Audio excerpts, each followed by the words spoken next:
يدخلون في دين الله أفواجا ও নবী আপনি দেখবেন দলে দলে দলে দলে হিন্দুরা খ্রিস্টানেরা কালিমা পড়ে পড়ে ইসলামের সুশীতল ছায়ার নিচে চলে এসেছে। সুবহানাল্লাহ। কি আছে ইসলামে? যেই আনপ্যারালাল অ্যামেজিং জিনিস থাকার কারণে গোটা বিশ্বব্যাপী ইসলামের এই জয় জয়গান। সব লোকজন কেন কালিমা পড়ে? মুসলমানরা গোটা বিশ্বে নির্যাতিত, নিষ্পেষিত, সুপার পুয়ার, সবচেয়ে দরিদ্র। এত দরিদ্র একটা গোষ্ঠীর ভিতরে কেন অন্যান্য লোকেরা চলে আসতে চায়? এর কারণ ইসলামের ভেতরে অ্যামেজিং ইউনিক কিছু খাসায়েস, বৈশিষ্ট্য আল্লাহ ঢুকিয়ে দিয়েছে, যে বৈশিষ্ট্য পৃথিবীর আর কোন ধর্মের ভেতরে নাই। চিল্লা এখন ঠিক কিনা? ইসলামের এই প্রথম বৈশিষ্ট্য হলো আর রব্বানিয়া। এই ধর্মটাকে সরাসরি আকাশ থেকে নাজিল করেছে কে? ইন্নাদ-দীনা ইনদাল্লাহিল ইসলাম। দ্বীন হিসেবে, মতবাদ হিসেবে, ধর্ম হিসেবে আল্লাহর কাছে প্রতিষ্ঠিত সুপ্রতিষ্ঠিত ধর্ম হলো একটা, সেটার নাম কি? জোরে বলেন। ইসলাম ছাড়া অন্য কোন মতবাদ আল্লাহর কাছে গ্রহণযোগ্য হবে? জোরে বলেন হবে? এজন্য আল্লাহ নিজেই এই ধর্মের ধারক বাহক। এটা রব্বানি ধর্ম, আল্লাহ প্রদত্ত ধর্ম। মানব রচিত, মানব মস্তিষ্ক প্রসূত কোন মতবাদ থেকে ইসলামের কোন নিয়ম বানানো হয় নাই। সুবহানাল্লাহ। এটা আমাদেরকে রব দিয়েছে, রবের পক্ষ থেকে ইসলাম হচ্ছে হাদিয়া। এজন্য সাইয়েদনা ওমর ফারুক বলতেন, নাহনু কওমুন আ'আযানাল্লাহু বিল ইসলাম। আমরা এমন জাতি, যে জাতিকে আল্লাহ ইসলাম দিয়ে ইজ্জত দিয়েছে। আমরা আমাদের ইজ্জত চিনলাম না, আমরা ইসলাম ধর্ম গ্রহণ করে ইনফেরিয়রিটি কমপ্লেক্সে ভুগি। আমরা ভাবি আমার কিছু নাই, আমরা মনে হয় সবচেয়ে দুর্বল। না, ইসলাম যাদের কাছে আছে তাদের চেয়ে শক্তিশালী কেউ হতে পারে না। চিল্লা এখন ঠিক কিনা? এজন্য ইসলামকে সরাসরি আকাশ থেকে নাজিল করেছে কে? আল্লাহ। এটা রব্বানি ধর্ম, রবের পক্ষ থেকে সিলেক্টেড ধর্ম। রব্বানি হচ্ছে ইসলামের প্রথম খাসায়েস, ইউনিকনেস, যেটা আর কোন ধর্মের নাই। বলতে পারেন হুজুর খ্রিস্ট ধর্ম তো আল্লাহ পাঠিয়েছে। হ্যাঁ, ইহুদিবাদ আল্লাহ পাঠিয়েছিল, কিন্তু তাদেরকে যে স্ক্রিপচার, যে ধর্মগ্রন্থ আল্লাহ দিয়েছে সেটাকে তারা অটুট রাখে নাই। They distorted all the scripture from Christian and Judaism community. তারা তাদের তাওরাতকে, তারা তাদের ইনজিলকে অবিকৃত রাখতে পারে নাই। যেমনি আমাদের কিতাব অবিকৃত আছে। আমাদের 6666 আয়াতের ভেতরে বিশ্বনবীর ইন্তেকালের পর থেকে আজ পর্যন্ত একটা অক্ষরের কোনো হেরফের হয়েছে? একটা জের জবর কেউ নাড়াতে পেরেছে? আরে নাড়ানো বাদ দেন, পৃথিবীতে যত কোরআন আছে আপনি আগুন দিয়ে জ্বালায় দেন। আমাদের হাফেজ ভাইদের কলেজে আগুন আছে না? কোরআন আছে না? নাই। পৃথিবীতে যে ছাপাখানাগুলো থেকে কোরআন ছাপা হয়, পৃথিবীর যত মসজিদগুলোর ভেতরে কোরআন আছে, মাদ্রাসাগুলোর ভেতরে কোরআন আছে, যত আরব দেশে কোরআনের যত ছবি আছে, সবগুলো আগুন দিয়ে জ্বালিয়ে দিল। আমার নাজমুস সাকিব, আমার হাফেজ জাকারিয়ার কলিজার ভেতরে, আমার শায়েখ আব্দুস সুদাইসের কলিজাতে কোরআন আছে না? নাই। যদি আগুন লেগে ধ্বংস হয়ে যায়,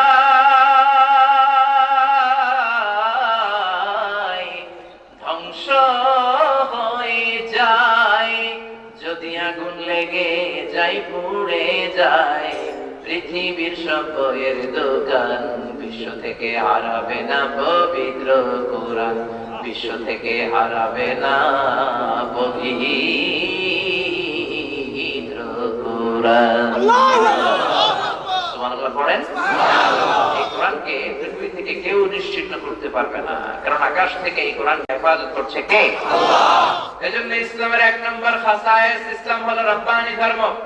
রবের পক্ষ থেকে যেমন যেমন এসেছে ঠিক তেমন তেমন 1000 বছর পরেও আজ ওই রকম আছে না? নাই। কিন্তু খ্রিস্টানদের যে ইনজিল কিতাব, যেটাকে ওরা এখন নাম দিয়েছে বলি বাইবেল, ঈসা আলাইহিস সালামের উপর যে ইনজিল নাযিল হয়েছে, আজও কি সেই ইনজিল আছে? কথা বলেন। যে তাওরাত নাযিল হয়েছিল সাইয়েদনা মুসা আলাইহিস সালামের উপর, ওই তাওরাত কি আছে? যে তাওরাতকে আল্লাহ তুর পাহাড়ে পাঠিয়েছিলেন নিজ হাতে ফলকে লিখে। আমি ওই তুর পাহাড়ের চূড়ায় উঠেছি 2 বার। আমার জীবনে এত কষ্ট হয় নাই যত কষ্ট হয়েছিল তুর পাহাড়ে ক্লাইম্বিং করতে। 3 ধর্মের পবিত্র জায়গা। মুসলমানেরাও আমরা উঠতাম, ইহুদিরাও ওঠে, খ্রিস্টানরাও ওঠে। উপরে একটা মসজিদ আছে, একটা সিনাগগ আছে, একটা চার্চ, গির্জা আছে। ইহুদিরা সিনাগগে যে ইবাদত করে, খ্রিস্টানরা চার্চে যে ইবাদত করে, আমরা মসজিদে যে ইবাদত করি। মাঝরাতে উঠলাম, ফজরের সময় পৌঁছলাম, ফজর করে আবার টার্ন নেমে গেলাম। তো এই তুর পাহাড়ের উপরে আল্লাহ তাআলা সাইয়েদনা মুসার কাছে তাওরাত পাঠিয়েছিল। যেই তাওরাত আল্লাহ পাঠিয়েছিল, আজকেও তাওরাতের কপি একটা আছে পৃথিবীতে, কিন্তু ওই তাওরাতের সাথে কোনো মিল আছে? কথা বলেন। কিন্তু বিশ্বনবীর কাছে ওই হেরা গুহার ভেতরে ইকরা বিসমি রাব্বিকাল্লাযী খালাক থেকে শুরু করে কোরআনের 30 পারা, কোরআনের 114 সূরা, 6666 আয়াত যে আল্লাহ নাযিল করলেন, যেমন যেমন নাযিল করলেন, আজকে 2018 সাল পর্যন্ত ওই কোরআন অটুট আমাদের কাছে আছে না নাই? এটা রব্বানি ধর্ম, এটা আল্লাহর দেওয়া ধর্ম। পৃথিবীর কেউ এই ধর্মকে বিনাশ করতে পারবে না।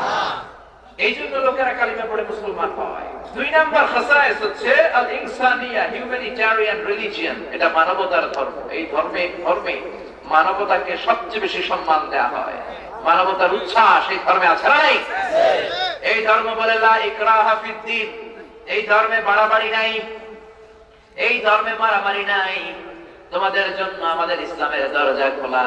হিন্দু ভাই চাইলে কালিমা পড়ে মুসলমান হতে পারে, ইহুদি চাইলে কালিমা পড়ে মুসলমান হতে পারে, কিন্তু কেউ চাইলে ইহুদি হতে পারে না। এটা আপনারা জানেন? ইহুদি বাই বর্ন হইতে হয়, জন্মসূত্রে ইহুদি। আবার মা হইতে হবে ইহুদি, তাইলে ইহুদি। শুধু বাবা ইহুদি, মা ছিল অন্য ধর্মের, তাইলে আপনি ইহুদি হতে পারবেন না। বাই বর্ন ইহুদি হতে হয়।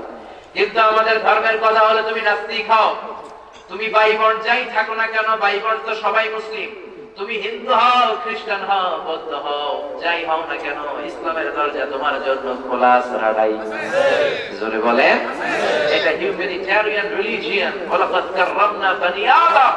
আল্লাহ বলেন, যত সৃষ্টি আমি পাঠিয়েছি পৃথিবীতে, তার মধ্য থেকে মানুষকে আমি আশরাফুল মাখলুকাত, সৃষ্টির সেরা বানিয়েছি। ফামান শাআ ফালিউমিন ওয়া মান শাআ ফালিয়াকফুর। তোমাদেরকে স্বাধীনতা দিলাম, ফ্রিডম দিলাম, যেহেতু তোমরা সৃষ্টির সেরা, চাইলে তোমরা কালিমা পড়তে পারো, আবার চাইলে কালিমা না পড়ে বিধর্মীয় থাকতে পারো। কিন্তু কবর গেলে মায়ের আসানা নাই। দুনিয়াতে জোরাজুরি করা যাবে না। বিশ্বনবী যখন কোন এলাকার উপর অ্যাটাক করতেন, প্রথমত ফার্স্ট অ্যাটাক করতেন, আক্রান্ত হলে করতেন। আর যখন করতেন, বিশ্বনবী 3টা প্রস্তাব নিয়ে যেতেন। কয়টা? আর জোরে বলেন। 1 নম্বরে আসলিম তাসলাম, ইসলাম ধর্ম গ্রহণ করো, দুনিয়া আখিরাতে শান্তিতে রাখবে কে? আল্লাহ। 2 নাম্বার, যদি ইসলাম ধর্মের ভেতরে আসতে না চাও, খ্রিস্টান থাকতে চাইলে থাকো, আমাদেরকে ট্যাক্স দিবা, আমরা নিরাপত্তা দিব। সুবহানাল্লাহ। খ্রিস্টান থাকারও সুযোগ আছে, ট্যাক্স দিতে হবে, কর দিতে হবে। এখন কালিমাও পড়বা না, ট্যাক্সও দিবা না। এই 2টা শর্তের একটাও যদি না মানো, তোমাদের মাঝে আর আমাদের মাঝে ফয়সালা করবে আমার তলোয়ার। সুবহানাল্লাহ পড়েন। এজন্য এটা হচ্ছে হিউম্যানিটেরিয়ান রিলিজিয়ন। সবার উপরে মানুষ সত্য, তাহার উপরে। বিশ্বনবী বসে আছেন, একটা ইহুদির লাশ যাচ্ছে, বিশ্বনবী দাঁড়িয়ে গেলেন সম্মান দেখানোর জন্য। এক সাহাবী বললেন, ইয়া রাসূলুল্লাহ ইন্নাহু ইয়াহুদি। ও নবী, আপনি দাঁড়ালেন কেন? এটা তো ইহুদির লাশ। বিশ্বনবী বললেন, আওয়ালাইসাত নাফসান। ইহুদি হোক যাই হোক, এটা কি কোনো মানুষের লাশ না? আমি তো মানুষকে স্যালিউট জানিয়েছি, আমি মানবতাকে সম্মান করেছি। চিল্লা এখন ঠিক কি না? এজন্য ইসলামের প্রথম বৈশিষ্ট্য, ইসলামকে নাযিল করেছে আল্লাহ, ইসলামকে দান করেছে আল্লাহ, ইসলামকে হেফাজত করেছে আল্লাহ। ইসলামের 2 নাম্বার বৈশিষ্ট্য, ইসলাম মানবতার ধর্ম, মানবতার মর্যাদা ইসলামের ভেতরে আছে না নাই? ইসলামের 3 নাম্বার বৈশিষ্ট্য হচ্ছে আশ-শুমুল, অল এনকম্পাসিং সোশ্যাল সিস্টেম। ইসলামকে মানলে পুরোপুরি মানতে হয়, এটাকে খণ্ডিত করে মানা যায় না। কিছু মানবেন, কিছু ছাড়লেন। কোরআনের 6666 আয়াতের আপনি সুযোগ বুঝে ভালো ভালো গুলো মানলেন, আপনার জন্য যেটা ভালো লাগে, যেটা সহজ হয়। যেটা আপনার জন্য কঠিন হয়ে যায়, যেটা আপনার দলের বিরুদ্ধে যায়, যেটা আপনার পীরের বিরুদ্ধে যায়, যেটা আপনার মতের বিরুদ্ধে যায়, যেটা আপনার ম্যাডামের বিরুদ্ধে যায়, ওইটা আপনি মানেন না, তাইলে আপনি মুমিন না কাফির। আল্লাহ বললেন, খবরদার, আফাতুমিনুনা বিবাদিল কিতাবি ওয়া তাকফুরুনা বিবাদ। তোমাদের অবস্থা যদি এমন হয়, কোরআনের কিছু মানো, কিছু ছাড়ো, তাহলে তুমি মুমিন নাও, তাহলে তুমি কাফের। সব মানতে হবে, শুধু মিষ্টি খাওয়ার সুন্নত মানলে হবে না, মায়ের খাওয়ারও সুন্নত মানার দরকার আছে না নাই? সুন্নাতে নয় শুধু সুমধুর আলাপ, আর সুন্নাত হলো হুঙ্কার গর্জন। শুধু মিষ্টি আলাপ করলে ইসলাম কায়েম হবে না, প্রয়োজন বোধে হুঙ্কার দিতে হবে, প্রতিবাদের ভাষা জানতে হবে, ঠিক কি না? সুন্নাত নয় শুধু মেষ চড়াতে যাওয়া, আর সুন্নাত হলো রাষ্ট্রনায়ক হওয়া। মহাব্বতে তার সুদিনের সাথী তুমি, দুর্দিনেও তার পাশে থাকো কি। আরো কিছু সুন্নাত আছে তুমি জানো কি, জানলেও জীবনে কখনো তা মানো কি। সুন্নাত নয় শুধু দাওয়াতের মেহমান, সুন্নাত নয় শুধু খাওয়া শেষে মধুপান। আরো কিছু সুন্নাত আছে তুমি জানো কি, জানলেও জীবনে কখনো তা মানো কি। ঠিক কিনা? আপনি মানতে চান ইসলামকে পরিপূর্ণ ভাবে মানবেন। ইসলাম মানবো কোনখানে? জীবনের সবখানে। ঠিক কিনা? ইসলাম মানবো কোন জায়গায়? সব জায়গায়। ইসলাম মানবো কতক্ষণ? দেহে প্রাণ থাকে যতক্ষণ। ঠিক কিনা? এজন্য ইসলাম আল্লাহর দেয়া, ইসলামে মানবতা আছে। ইসলাম হচ্ছে শামিল, কামিল। আবার ইসলাম হলো নলেজ বেসড রিলিজিয়ন, জ্ঞানের উপর ভিত্তি করে ইসলাম দাঁড়িয়ে আছে। গোজামিল ইসলামের ভেতরে নাই। ঠিক কিনা? এজন্য আল্লাহ কোরআনের প্রথম বাণীটাতে বললেন ইকরা। কি বললেন? ইকরা বিসমি রাব্বিকাল্লাযী খালাক, খালাকাল ইনসানা মিন আলাক। আল কোরআনের প্রথম বাণী পড়ো, আল হাদিসে নবীর কথা পড়ো। আল কোরআনের প্রথম বাণী পড়ো, আল হাদিসে নবীর কথা পড়ো। পড়ে পড়ে শেখো, শিখে শিখে তুমি তোমার নিজের জীবন গড়ো। সুবহানাল্লাহ। ইসলাম বলে নাই, কোরআন তার প্রথম আয়াতে বলে নাই নামাজ পড়ো, বলে নাই জিকির করো, বলে নাই আল্লাহর সিজদা দাও, বলেছে পড়ো। কি বলেছে? কারণ পড়লেই জানতে পারবা, পড়লেই নাজাত পাবা। বাঁচতে হলে পড়তে হবে, বাঁচতে হলে কি করতে হবে? এজন্য প্রতিদিন কোরআন পড়ার দরকার আছে না নাই? কোরআন তেলাওয়াতের দরকার আছে না নাই? আবার ইসলাম হলো শান্তির ধর্ম, দ্বীনুস সালাম। বিশ্বনবী যত রাজা বাদশাদের কাছে রাষ্ট্রীয় পয়গাম পাঠিয়েছেন, চিঠি পাঠিয়েছেন, সব চিঠির প্রথম কথা ছিল আসলিম তাসলাম। ইসলাম মানো, শান্তি দিবে কে? আল্লাহ। ইসলাম মানলেই শান্তি। আবার ইসলামের গ্রিটিংস পদ্ধতি, সম্ভাষণ পদ্ধতি, একজনের সাথে আরেকজনের দেখা হলে এই সালাম দেওয়ার পদ্ধতি আছে না নাই? আবার এই যে ভাষা শহীদদের জন্য আমরা দোয়া করি, তাদের জন্য সালাম আছে না নাই? সালাম সালাম হাজারে সালাম, সকল শহীদ স্মরণে আমার হৃদয় রেখে যেতে চাই তাদের স্মৃতির চরণে। পড়েন সবাই, সালাম সালাম সকল শহীদ স্মরণে আমার হৃদয় রেখে যেতে চাই তাদের স্মৃতির চরণে। পড়েন আমিন। এই 21 ফেব্রুয়ারির আজকে, ফেব্রুয়ারির প্রথম দিনে সব ভাষা শহীদদের কবরের প্রতি আমরা সালাম পাঠাচ্ছি। আল্লাহ তুমি কবুল করো না। পড়েন আমিন। তাহলে ইসলাম হলো দ্বীনুস সালাম। আবার এই ধর্মটা হচ্ছে ব্যালেন্সড রিলিজিয়ন, আল ওয়াসাতিয়াতু ওয়াল ইতিদালের উপর ভিত্তি করে এই ধর্ম প্রতিষ্ঠিত।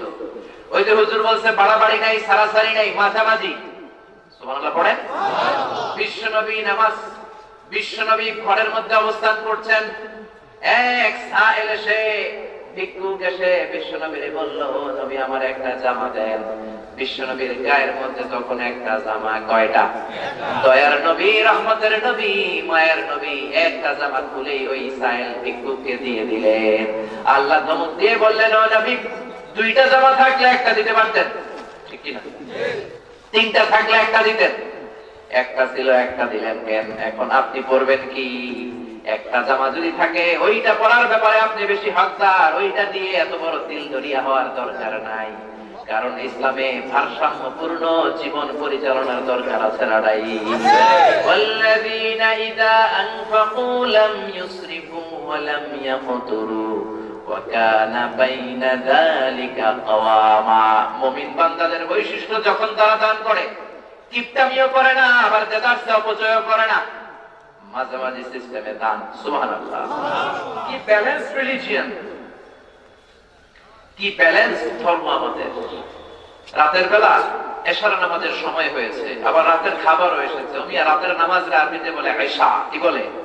আর রাতের খাবারকে বলে আশা। ইদা জাআল আয়শা ওয়াল আশা মাআন ফাকাদ্দিমুল আশা ক্বাবলা আল ইশা। রাতের নামাজ আর রাতের খাবার দুইটা যখন একসাথে আসে, আগে রাতের খাবার খাও, পরে নামাজ পড়ে নিও। সুবহানাল্লাহ পড়ে। কত জীবন ঘনিষ্ঠ ইসলাম, আমাদের ডিমান্ডকে, আমাদের দৈনন্দিন চাহিদাকে কত রেসপেক্ট করেছে ইসলাম। আপনার পেটে ক্ষুধা, বিরিয়ানির প্যাকেট আসছে, আবার এশার আযান হইছে, বিরিয়ানির প্যাকেট রেখে দিয়ে যদি নামাজে দাঁড়িয়ে যান, বিরিয়ানির কথা মনের ভিতরে আসে না? আপনি কি রান খাইবেন নাকি গোশত খাইবেন, কেমনে খাইবেন, এই চিন্তা চলে আসবে। আমি জানি বড় প্যাকেটটা পাইলাম কিনা, কেমনে আমি খাবো বিরিয়ানিটা, খালি মাথার মতো এটা করবে। এজন্য ইসলাম বলে আগে বিরিয়ানি খাও, পরে নামাজ পড়ো, কবুল করে নিবে কে? আল্লাহ। কি ভারসাম্যপূর্ণ! দাঁড়িয়ে নামাজ পড়া ফরজ, পারো না? বসে পড়ো। ওযু করে নামাজ পড়া ফরজ, পারো না? তায়াম্মুম করো। অনেক টাকা দিয়ে মহারানা দেওয়া ফরজ, সম্পদ দিয়ে গহনা দিয়ে মহারানা দেওয়া ফরজ। টাকা নাই, পয়সা নাই, কোরআনের কিছু সূরা তুমি জানো, তোমার বউ জানে না, বউরে সূরাগুলো শিখায়া দাও, তোমার মহারানা আদায় হয়ে যাবে। কি ব্যালেন্স, কি ভারসাম্য! এজন্য গোটা বিশ্বে মুসলমানরা নির্যাতিত, নিষ্পেষিত হওয়ার পরেও ইহুদিরা, খ্রিস্টানেরা, ইসলাম বিরোধীরা ইসলামের সৌন্দর্য দেখে পানির মতো ঢলে ঢলে কালিমা পড়ে মুসলমান হয়ে যায়। ঠিক কিনা? ওয়ারাআইতান নাসা ইয়াদখুলুনা ফী দীনিল্লাহি আফওয়াজা ফাসাব্বিহ বিহামদি রাব্বিকা ওয়াস্তাগফিরহু ইন্নাহু কানা তাওয়াবা। আল্লাহ বললেন, ও নবী, যখন সাহায্য আসবে, বিজয় আসবে, তখন আপনি দেখবেন ঢলে ঢলে, দলে দলে কালিমা পড়ে লোকজন মুসলমান হয়ে যায়। বিজয় কমপ্লিট, আপনার মিশন কমপ্লিট, ইসলামের বিজয় সাধিত হয়েছে। বিজয়ের পরে কি করবেন, কেমন করে বিজয় উৎসব সেলিব্রেট করবেন, কোরআনের মধ্যে সেই কথা আছে। রাডাই পৃথিবীতে যত বিজয় দেখবেন, বিজয়ের পরে তারা বিজিত এলাকার উপর অত্যাচার করে, মেসাকার করে, রক্তপাত করে, মেয়েগুলোকে গণধর্ষণ করে, তাদের পশু সম্পদ নষ্ট করে, বাড়িঘর ভেঙে ছারখার করে দেয়। ঠিক কিনা? ইসলাম বলে, খবরদার, এটা শান্তির ধর্ম। আমি আল্লাহ তোমাদের বিজয় দিয়েছি, তোমরা বিজয় ছিনিয়ে আনো নাই। এই বিজয় দেওয়ার পরে মাথাটা নিচু করে আমি আল্লাহর প্রশংসা করবা। বিজয় চলে আসছে, কেমন করে বিজয় উৎসব করবেন? 16 ডিসেম্বরে কি করবেন আল্লাহ শিখাই দিলেন। 26শে মার্চে কি করবেন আল্লাহ বলে দিলেন। 21শে ফেব্রুয়ারিতে কর্মসূচি কি? সূরা নাসরে আছে না নাই? আল্লাহ কর্মসূচি দিচ্ছেন, ফাসাব্বিহ বিহামদি রাব্বিকা ওয়াস্তাগফিরহু ইন্নাহু কানা তাওয়াবা। দুই কর্মসূচি। কয়টা? এক নাম্বার ফাসাব্বিহ, প্রশংসা করবা কার? আল্লাহ। এই যে বিজয় আসলো, তোমরা বিজয় আনো না, এই বিজয় দিল কে? আল্লাহ। পাকিস্তানিদেরকে হারিয়ে লাল সবুজের পতাকা আমরা অর্জন করলাম, পতাকাটা আমাদের হাতে তুলে দিল কে? আল্লাহ। এজন্য প্রশংসা করবেন কার? আল্লাহ। ফাসাব্বিহ বিহামদি রাব্বিকা, রবের প্রশংসা করো, প্রথম কর্মসূচি। মনে থাকবে নাকি 16 ডিসেম্বরে হিন্দি গান বাজাবেন আর বলবেন আমরা তোমাদের বলবো না? এটা করবেন? প্রশংসা করবেন কার? আল্লাহ। দুই নাম্বার কর্মসূচি, ওয়াস্তাগফিরহু। এই বিজয় আনতে যেয়ে, যুদ্ধ করতে যেয়ে, বিশাল এই বড় কাজের আঞ্জাম দিতে যে তোমাদের ভুল হতে পারে, ভ্রান্তি হতে পারে, অনেক ধরনের অপরাধ হয়ে যেতে পারে। অপরাধের জন্য ক্ষমা চাওয়ার দরজাও খোলা আছে। ওয়াস্তাগফিরহু, ক্ষমা চাও একজনের কাছে, তিনি কে? আল্লাহ। 24 ঘন্টা আমার আল্লাহর ক্ষমার দরজা খোলা আছে না নাই? এজন্য সূরা নাসর থেকে শিক্ষা হচ্ছে, ইসলামের বিজয় আসবে। পৃথিবীর কোন অপশক্তি, কোন পরাশক্তি ইসলামের এই বিজয়কে ঠেকিয়ে রাখতে পারবে না। চিল্লায় এখন ঠিক কিনা?